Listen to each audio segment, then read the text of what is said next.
हजरत फातिमा ने क्या मन्नत मांगी, बच्चे सही हो जाएंगे तो बोलिए 3 रोजे रखूंगी।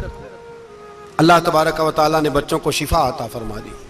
और मैं समझता हूं ये करबला की ट्रेनिंग थी। रोजे रखे बच्चों ने। किसने रोजे रखे?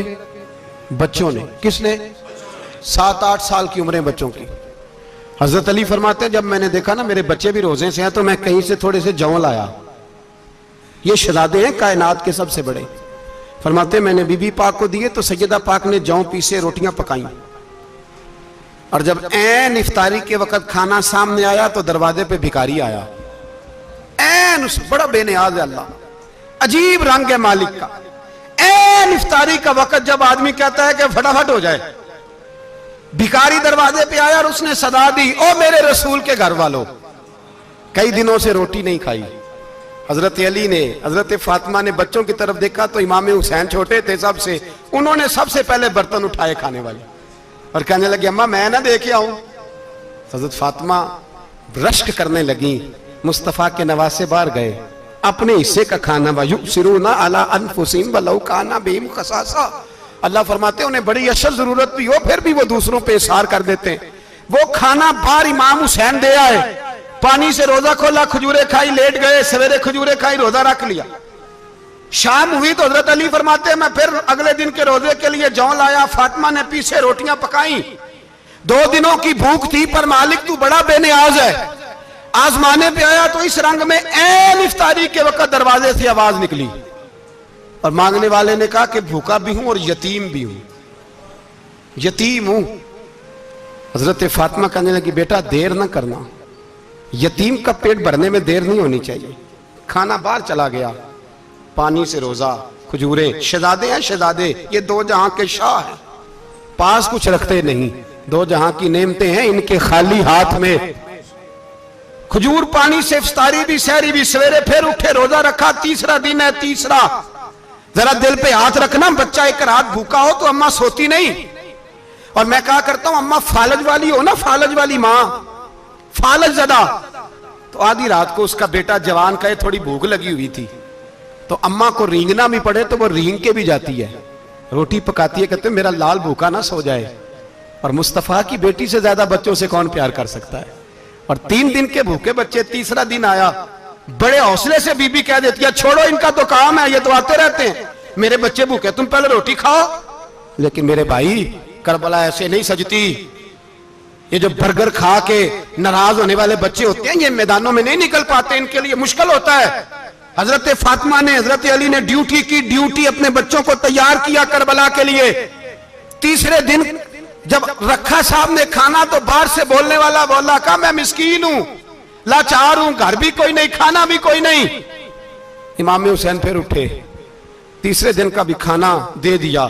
हजरत अली फरमाते मैं बच्चे पकड़ के मस्जिद लेके गया, कहीं भूख से मेरे लाल गिर ना जाएं। कहते हैं हामते कामते तीनों शहजादे मस्जिद में दाखिल जो हुए तो बस हमारी कीमत पड़ गई, मुल पड़ गया हमारा। कहते हैं मस्जिद में कदम रखा तो ऐसे लगा जैसे नबी पाक हमारा इंतजार कर रहे हैं। फरमाते 3रे दिन की मगरिब पढ़ने गए तो हुजूर ने तीनों बाप बेटों को चेहरे देखे। फरमाया अली ये जिब्रील खड़े हैं और फरमा रहे हैं तेरे 3 दिन का अमल खुदा को भी बड़ा पसंद आया है, मोहम्मद मुस्तफा को भी बड़ा पसंद आया है, बड़ा पसंद आया है 3 दिन का अमल। मेरे भाई ट्रेनिंग कराई, ट्रेनिंग। हमारे यहां तो हाल बड़ा सख्त है। और दीन का मामला, चोरी आते हैं बच्चे घरों से चोरी नमाजें पढ़ने, दाढ़ी रख ले तो सबसे पहले मसला अम्मा को बनता है। सबसे पहला उन्होंने ट्रेनिंग की, दीन के लिए तैयार किया, हिम्मतें बधाई। और रसूल पाक अलैहिस्सलाम ने खुद अपनी बेटी की तरबियत फरमाई, शहजादी की। किसकी? दुनिया में सबसे बड़ी शहजादी कौन है?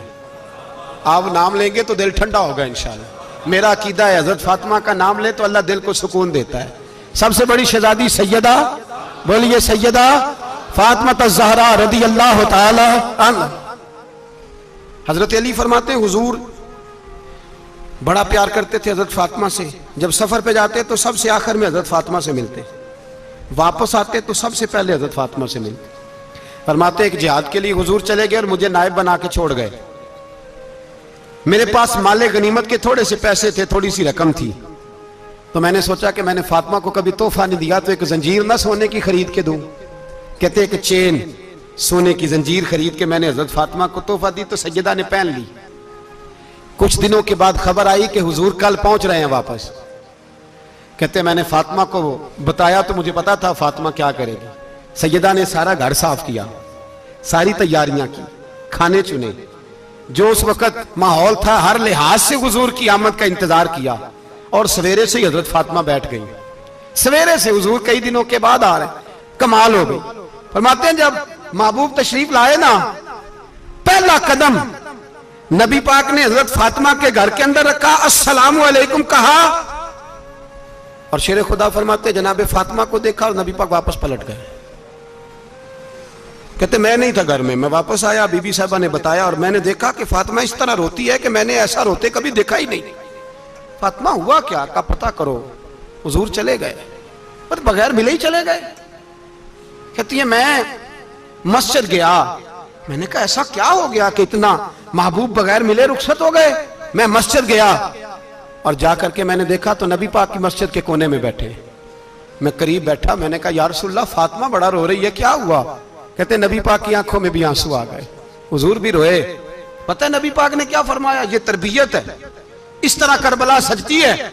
रसूल पाक अलैहिस्सलाम ने फरमाया वो मेरी बेटी होके सोना पहनती है, हर औरत के लिए जायज है, कई किलो भी पहन ले तो शरीयत मना नहीं करती। हुजूर ने फरमाया मेरी बेटी होके सोना पहनती है, अगर फातिमा भी सोना पहनेगी तो उम्मत की गरीब बेटियां किसके तरीके पे चलेंगी। गरीब बेटियां किसके तरीके, जो बाप मजबूर होके 12 बंदों के साथ बेटी को रुखसत करेगा वो कह तो सकेगा ना मैं उस तरह शादी कर रहा हूं जिस तरह मुस्तफा ने फातिमा की थी, वो कह तो सकेगा ना। लेकिन अगर ये भी सोने पहनेगी तो फिर नक्शे कदम कैसे मुतय्यन होंगे।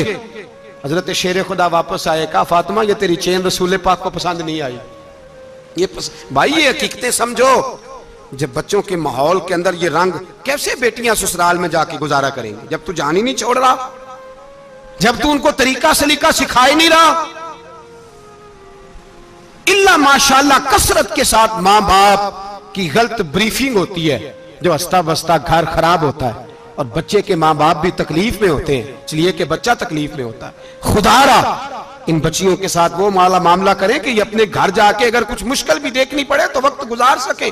भाई मेरे रसूल पाक अलैहिस्सलाम ने तैयारी कराई, ट्रेनिंग दी और तरबियत की अपनी अहले बैत की, इसलिए 3 दिन पानी भी बंद रहा तो उन्हें कोई परेशानी। यजीद ने कहा सोना ले लो, हीरे ले लो, जवाहरात ले लो, लेकिन उनकी दिलचस्पी नहीं थी तो उनके करीब कोई शय आ सकी। यहां लोग बिकते इसलिए हैं कि मौज करने का बड़ा शौक है, मकान बंगला कारें पजारो ये चीजें परेशान करती हैं तो लोग बिकते हैं।